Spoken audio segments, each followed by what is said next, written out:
Hi guys, I'm Lana. Hi, I'm Ashlyn. And this is the Second Breakfast Club.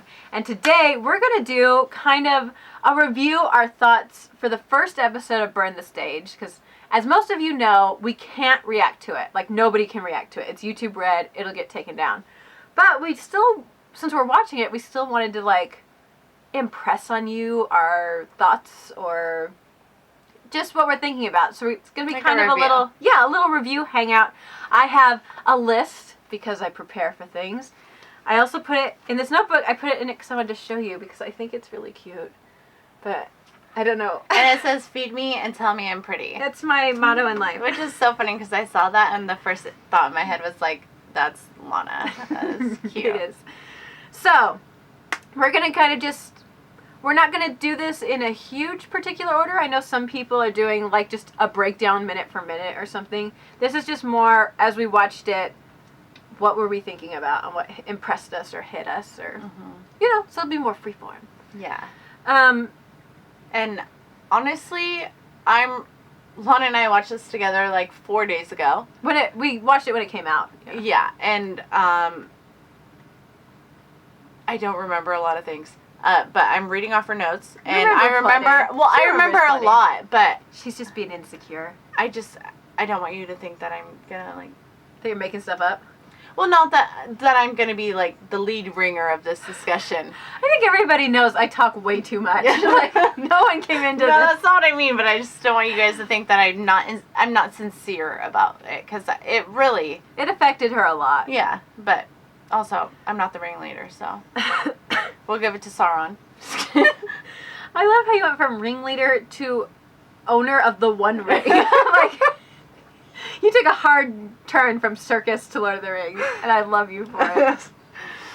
So, the biggest thing that impressed me, and I saw it in the trailers too, like, I knew I was going to like this project. One, because I think we've all always wanted realistic BTS, like Rolling Stones style, documentary, what's life actually like? Because we all know that they don't show us, like, even half of their lives, right? Like... They can't, because they've got to maintain, like, a brand and reputation and stuff. So I always wanted this.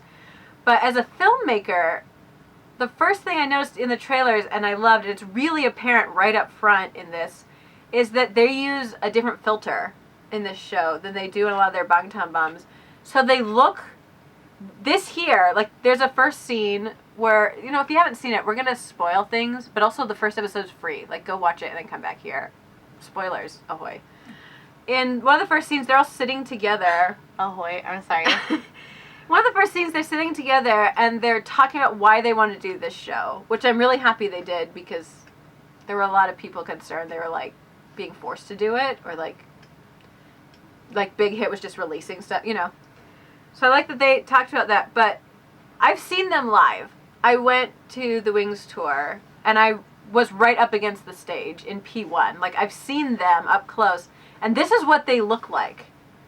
And a lot of times in Bangtan bombs, I think, well, yeah, that looks close, but, like, it's, like, the Instagram version of them. Mm-hmm. Like, in this scene, I was so excited to look and go, oh, this is who I saw on stage. It wasn't just that scene. It was, like, literally through the whole thing. She was like, oh, my God, this is just like how I saw them.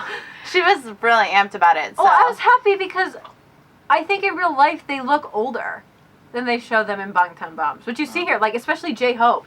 You see me go, oh, that's a man. Whereas in sometimes Bangtan bombs, it makes people go, oh, my son, my boy. Mm-hmm. Like, no, they look like grown men. And they just filter that a little bit. So I was just really happy to see them as people. Yeah. And I think it immediately made it more close and real. I don't know. Definitely. What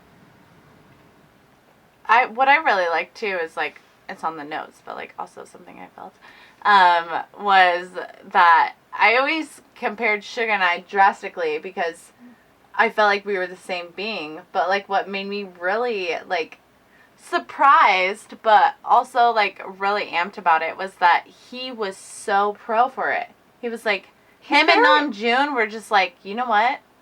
I'm amped. And everyone else was, like, kind of sitting back. I'm not saying they all opposed. Yeah. But he was, like... They made a case for it. They made a case for it, you know? And the fact that, like, Yoongi got, like, so sentimental about watching this in 10 or 20 years, and everyone laughed at him, like, oh, you know, you're already getting teary-eyed. Yeah, you're already getting teary-eyed, and the camera just started rolling, you know, and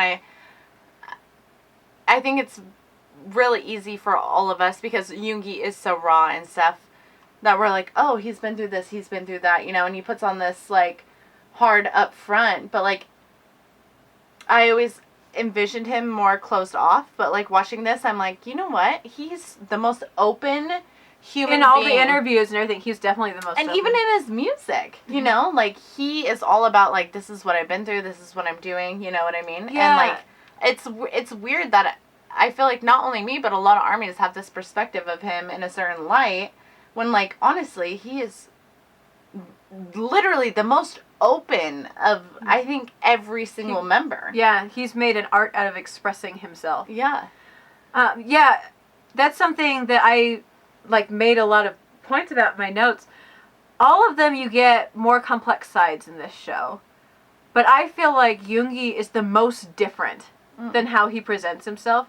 Because I work in film, and I've worked with actors, like, actual ones, people who put on fronts, right?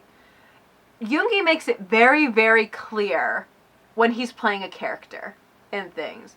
Like, the Aegyo he did on that one show, he has this moment where he goes, and then he does this, because he's showing you, now I'm a character. Now I'm Auguste. Now I'm Hyper. Now, you know. Yeah. I think, like he says here, there's a lot they don't show us. I think he intentionally, he and J-Hope, to be honest, keep who they really are private, and then just express it through music or express it through something. They don't have to put that on every Bangtan bomb. They don't social media who they really are all the time. But what makes me the most But fascinated... in here, he was very, very himself, and... What makes me the most fascinated is, when I think of J-Hope, I think of him a certain way, and as Suga a certain way, you know, like characteristics or whatever. But I feel like watching these, like, last 2 episodes, we're only talking about the first one, but both of them are out, that it's almost switched. There's a bit of a swap, yeah. There's a very drastic difference between what I thought. You know what I mean? Like, I feel like it's more... Yeah, because J-Hope, you see a much more serious side, which we've always known is there. You see glimpses of it. You see him really detail-oriented and really focused on his work. You see a almost vulnerable Yoongi. And I keep thinking either this is who he's making a concerted effort to show us who he is, or he has grown a ton. Yeah, exponentially. With time, and I feel like, I've said it in some comments in the back, I feel like over the last year or so, he's been making an effort to show his emotions more. Because he keeps saying, oh, I'm not good at my emotions. Army keeps saying he's not good at showing his emotions. I feel like he's tenderizing. Does that make sense? Like, he was so gentle in this and really articulate and really trying to lead the group. And whenever he would interview, he was really introspective and soft-spoken and careful. Like, I was going to save it to near the end, but one of the last things... I think even the last thing in the episode he said is he just wants the group to go slowly and do what they can. And, like, impressing on them, we're already enough. We can only do what we can do. Everybody, please take care of yourselves. Like, let's just live this in a way that we can remember it and love it and think back on it nostalgically and be safe and finish the tour healthy. Because at this point, we've done what we can do. And... it was so gentle to me, like, and caring. And I think it's intentional. I think he's sick of being known as the one who's not good with his emotions. Definitely. You know?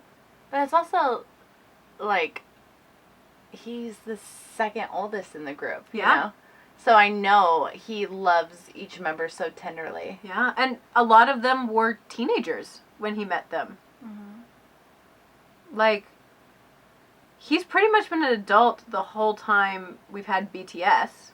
Well, somebody who's come from a rough childhood has to grow up quicker. Well, absolutely. Like, super quick. I just mean he probably thinks of most of the members as kids he's helped raise. Oh, of course. You know what I mean? Especially, like, Jungkook, Jimin, V. Like, yeah. because they were so young and like wild and cute and everything, and he had this hard past. So I think he cares a lot about them growing up properly, but also getting to be innocent for as long as they can. Yeah. You know, I don't know. That really and not stood saying, out. And we're not saying that, like, because we know, you know, V grew up with his grandma and things like that. Like, oh, yeah. You know, we're not saying that the younger, That the they're not Maknae mature. line didn't go through hardships. No. Yeah. I just mean, I think he feels protective of them. Of course. Because they're younger. Yeah, definitely. Sorry, I just wanted to quickly No, clarify I'm glad that. you did, because I don't want that to be the message that was taken away of what I just said. That they're all naive children. Yeah. No. I just think he feels really protective and big brotherly to the point of almost being parental. Yeah, you know? of course. And you see that here. That really stood out to me. Because a lot of them are who I expected them to be, just kind of slightly different. You know, like, Jin is Jin. I felt so happy about my child watching this. I'm like, he's always who he is. Yeah. Like, Jungkook, always who he is, right? Mm-hmm. Maybe a little more standoffish, but, like, there's a point where he, like, volunteers to be the good little child and gets everybody ramen, and then gives it Jin's just like, oh, it has mushrooms in it. And he looks at it, and Jungkook's put chocolate balls in his noodles. You know? It made my heart sing the way they laughed so much. Like, he's pranking and stuff, but at the one point with Jungkook I love too, though, is we always see him bicker with Jin, and I love that when Jin was like, oh, my legs are feeling shaky, and Jimin walked by, he's like, yeah, because you're old, and Jin got, pretend offended, and he turned, and Jungkook was waiting there, he's like, what's wrong, my handsome, or something like that. Like, you saw the caring end of their relationship just as much as the pranky end. Yeah. And I thought that was sweet, because ARMY knows them as bickering, not always seeing the affection. You know? Yeah. But then I always think about that one V Live where Jin's crying with the noodles in his mouth. Yeah. And you know they have a good time. They do. You know, there's no way that the oldest, like, doesn't, like... He like, big brothers all love of them. the little Maknae. Plus, he's, like, the young brother in his family, so he's like, well, I know what I wanted out of a big brother, so I'm going to be the best big brother, you know? Yeah, it's precious. But, yeah, he's very much who I feel like he's always been, just kind of tweaked. Jimin, similar, like, he's working hard. He's a little more chill, I think. I remember thinking, oh, we're seeing more of when everybody says, oh, Jimin's the most grown up in the house. I think you were starting to... In this show, you see more of that. Like, him taking control of things, him micromanaging things. But he was still Jimin. I didn't notice a huge shift. Mm-hmm. J-Hope, much more serious. Still silly, though. He had great silly moments. Like, when he was, what was he doing? He was calling something out, and he's like, oh, isn't this the best? And Jimin's like, no. And J-Hope pretends to strangle him. He's like, why are you doing this to me? Right? Why are you disagreeing? But, yeah, I feel like you saw more professionalism from him there. Namjoon, just as philosophical and thoughtful as ever, if not more so. Like, every time they cut to him in an interview, he was, like, thinking some deep thought. V, not in it much, to be honest. I've been worried about V a lot lately. He had a couple quotes, but he's really not in the show a ton. He's not featured a ton. And I don't mean I'm worried about V in the way that, like, I think he's going to get kicked out of BTS, but I'm worried about V as, like, you know, like... Is he happy? Yeah, this last year... It was hard. Has been so hard for that poor soul. Well, and also when you think of timing, because this was filmed a year ago. Yeah. Like, it was rougher then. Yeah, exactly. Too. Like, so much has happened to him, and I feel like, not saying he grew up in a great life, because we don't know. Yeah, we actually... Armies have no idea. I was going to say, we don't have much idea truly about any of them, but particularly V. We don't know a lot about how he grew up. Stigma? What, or his family. Yeah, Stigma, what was that song? Even RM doesn't know what that song is Exactly, about. but it was freaking heartbreaking. Yeah. But besides the point, like, that boy has been through a really hard time, and it's been... And I know so many armies, not just us, has seen such a drastic change. And yes, it's maturity. Yes, it's this. Yes, like it's the joke that he and Yoongi switched souls. Yeah. Mm-hmm. It's like, there's been a drastic thing, but it's like, also like, he's been the hardest person, I think, for Lana and I both To read. Because I don't know, I just really hope that he's, Yeah.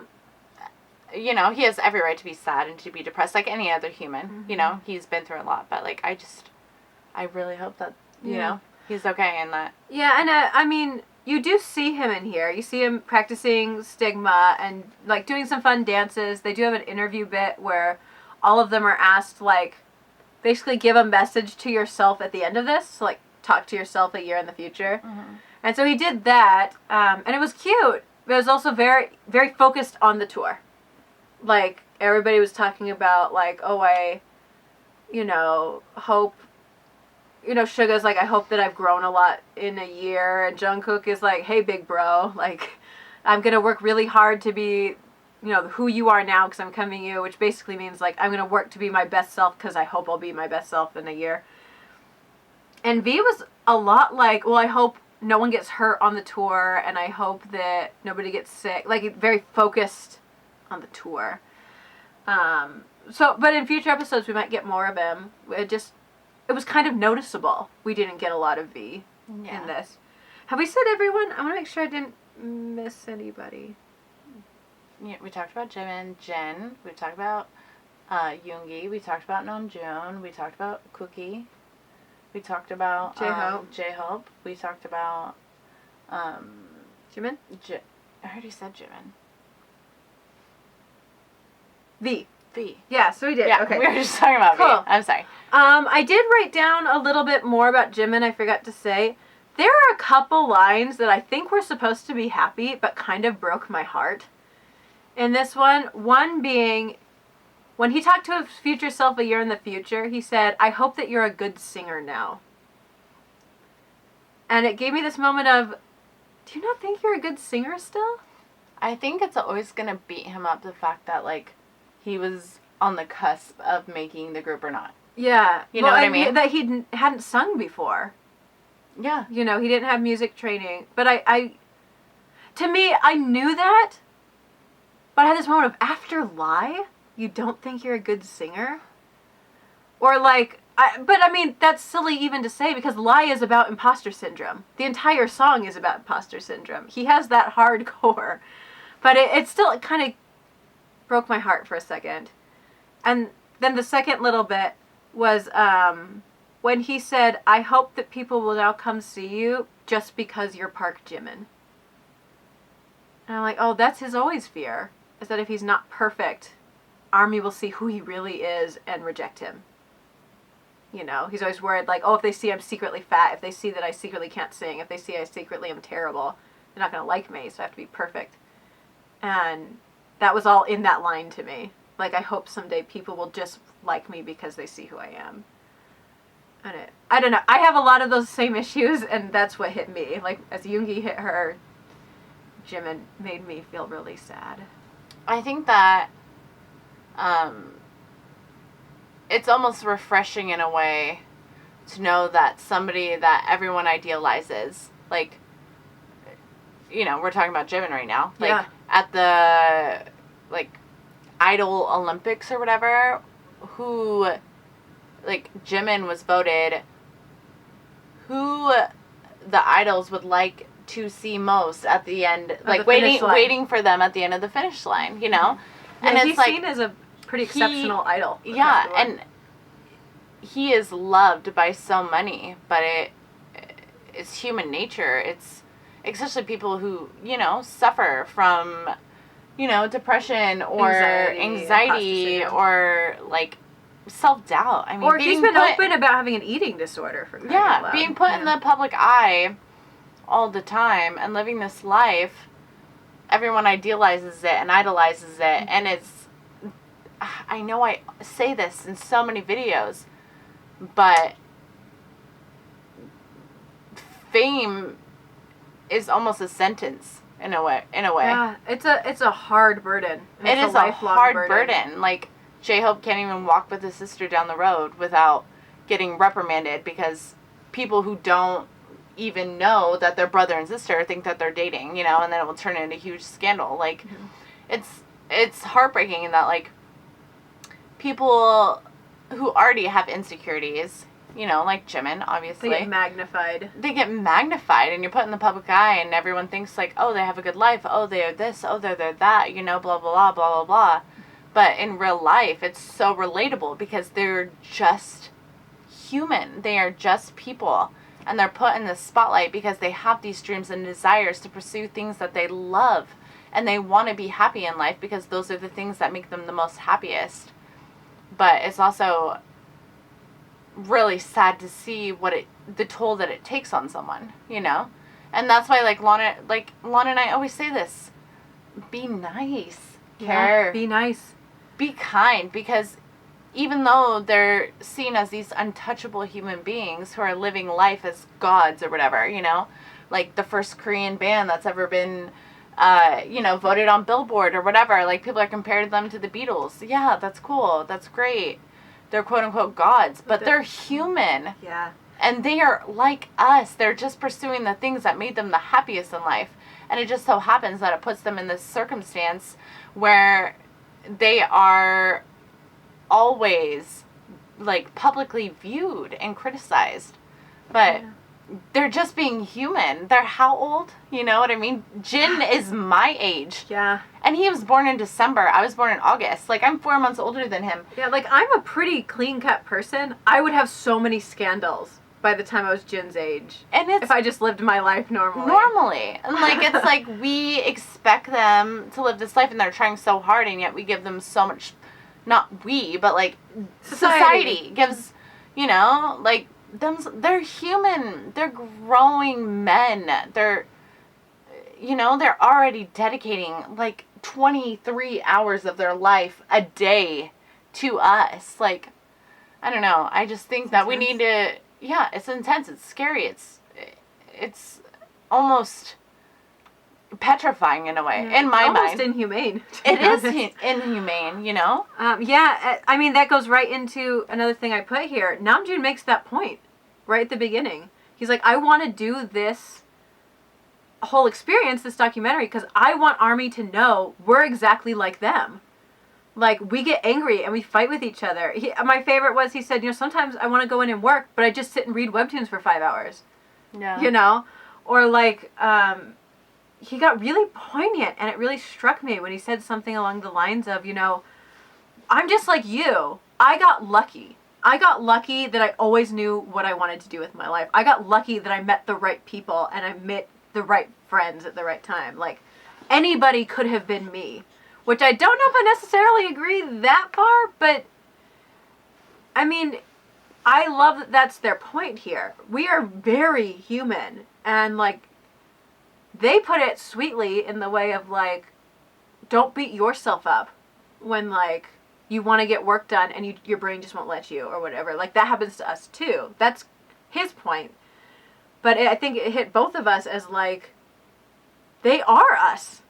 The things you're scared of and the things that you're afraid of making mistakes about and the things that you worry about are the same things they think about or worry about or have thought about and worried about, Especially coming from so low on the totem pole.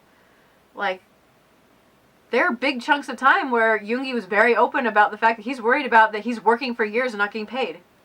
Would he ever get paid, or would he owe money his entire life for his training? I don't know. I really like this angle. And I know it's hard. A lot of ARMY are oh my gosh, I've been crying for an hour after watching this or whatever. Especially later episodes. No spoilers, but episode 2 is intense. But I think it was very important that especially ARMY see this. Because I think it's so humanizing. Yeah, and I also think in a way, as much as, and I am probably going to get beat up in the back alley for saying this, but I think as much as a lot of ARMYs love them, a lot of ARMYs are the hardest on them. On them. I don't think you get beaten up. I think everybody will agree with you. That's not, and it's not fair. I don't know. I'll troll through random video, and I'm not a YouTuber. I don't watch other reactors, whatever. But there's sometimes that, I'll pop onto something when I found a notification on YouTube about Burn the Stage coming out. Mm-hmm. I read it or whatever. And I don't know. It was really weird to see this, like, mixed, like, conflictuality. And I don't know if I just made that word up or not. You did, Yeah. but they get it. Okay, yeah. You know Conflicting, I think, is what you're going for. Conflictuality, though, sounds way great better. word. Yeah, if anybody wants to, I'll cut put out down. that we even called that out, and you'll just think that she's speaking some dime store words, you know? Yeah, you can just drop that off at Webster's, and I'm sure it will be put in real quick. But, you know, about... I don't know, I just find it weird that there's... conflicting response, yeah. Yeah, about, yeah, you love them, but you... Not you. I don't know. I'm done talking, actually. I'm done. No, I get you. That worry that you love them, but you love them because they're angels in your head. You put them on a pedestal. Exactly. And I find that heartbreaking. And wondering if how many people will still like them. And they talk about this too. They wonder how many people still like them. When they have moments like when they're all eating around a humidifier and talking, and then they realize the camera's on and are immediately trying to clean up because they're filthy. Like, you know? Yeah. Yoongi's like, oh no, we have to clean. He has literally handfuls of raw food because it was just on the table. I think they were chips or something. Was that Yoongi or Jungkook? Yoongi was doing it, and Jimin turned and he goes, why are you doing this? You never clean up. He's basically accused him of acting for the camera. He's like, really? You're never the one who cleans up. And Yoongi goes, like, Jimin, we have to clean. Like, it's responsible to clean. I thought that was Jungkook. No, it was Yoongi. Was it? Yeah. I mean, I'll double... Oh, my computer's off now. But yeah, it was Yoongi. I didn't have my glasses on when we watched it, so. Well, and he was in the back. It wasn't like he was up front on the screen. But, or I think that in American Hustle Life, though, when you see how filthy their dorm was. Yeah. They gagged having to clean the toilet. Yeah. Oh, babies. Who was sweeping with the mop? Jimin was sweeping with the mop.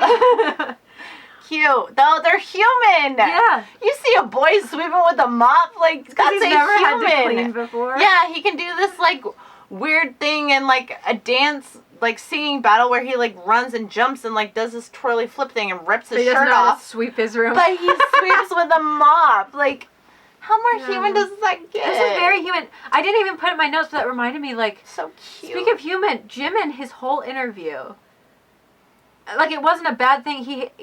He had had his makeup done. He had, like, a little thing here, like, of just an extra bloop of lipstick or skin or something like that. And it didn't look bad. I just randomly noticed, and I thought, that is the most human thing I have ever seen. Like, that's like the mild version of finding out they have a little food in their teeth. You know, yeah. I'm like, that is adorably human. Like, it's precious. I'm so glad that I'm just glad they did this. Another thing I liked is they did not skimp on showing us their coworkers. Yes. And showing stage crew and showing, like Ash and I were talking about, showing women. Yeah. They angled faces away a bit, which I'm sure is for safety, but you see, like, makeup artists, hairdressers, nurses, and usually they try to hide all of that in bombs. And you see, like, tech crew and audio crew and them talking to them and, like, planning with them and, like, obviously being friends with them. Definitely. Like, there was a point where Jimin was talking with I'm assuming an audio technician, and Jimin was like, oh, I'm really stressed out about my dance because I have to sing live and dance. And the guy was like, well, we could lower it an octave for the live performance because then it'll be easier to sing. And he's like, no. Jimin goes, like, he's considering it, but he just doesn't want to do it. He's like, doesn't that just seem a bit, and I think he cuts off there, but it's like, he doesn't want to do half the work, you know, for the concert. But it was this great moment of, obviously they're friends, like, working through a set. Like, definitely. They looked like they were at work, and I really liked seeing that, instead of, like, they don't spend their whole day goofing around. Mm-hmm. They work hard and then goof around for 10 minutes for a bangtan bomb. Definitely. You know what I mean? So, I love that we saw coworkers. I love we saw uncensored women. I think we've talked about most of my notes. Yeah, pretty much. I mean, episode 1 is really an introduction to the whole thing. Like, they haven't started the concert yet. They're setting up, they're practicing, they're talking about the documentary and what they want out of it. Mm-hmm. But right out of the gate, they kind of show what you're going to get. Like, a really human, grown-up portrayal of their lives. Yeah, real life. I think this is going to be as raw as they can give us. You know? I'm excited. So yeah, it's super exciting. So that's kind of our thoughts here. We're gonna do one of these for each episode. I'm toying with the idea of always staying a little bit behind so that people can watch before we put out the review. Because we still have episode 2. Episode 3 comes out in just a few days. But I think we might do like episode 2 next week. Like always be a week ahead just because I want you guys to watch it first. For sure. For those of you who don't know, if you do get YouTube Red in your country, but Big Hit secured a 2-month free trial for YouTube Red. So if you're living somewhere you can get YouTube Red, you can get it for free. Wow. Yeah, they wanted people to be able to watch it. So if you haven't tried YouTube Red yet, it's usually a 1-month trial, and Big Hit secured a 2-month trial for anybody who. Okay, that is literally the cutest thing. Right? So you can watch it there. I do know YouTube Red is not in every country, which is a bummer. I know you can purchase episodes through YouTube. I know there's some other things going on. I personally am so freaking conflicted about people uploading them. Usually I'm dead set against that because that's stealing. Like, YouTube Red money for this goes to Big Hit. If you're uploading it for free, you're stealing from Big Hit. But I do know YouTube Red is only in like 3 countries. Oh, wow. Okay. Or 4, you know. I'm going to let Lana just carry this through. I have to pee so bad. Well, I'm almost done. I know, but like So, literally I'm cramping. Just saying, I hope you find a way to watch it. But we'll still do reviews for you guys and try to make this best. So I hope you liked it. I'm going to go so that Ashley can do her business. So look for our next review next week. And until next time, live long and prosper. Oh, I can never do it with that hand. Live long and prosper. Also, like, comment, and subscribe. Bye.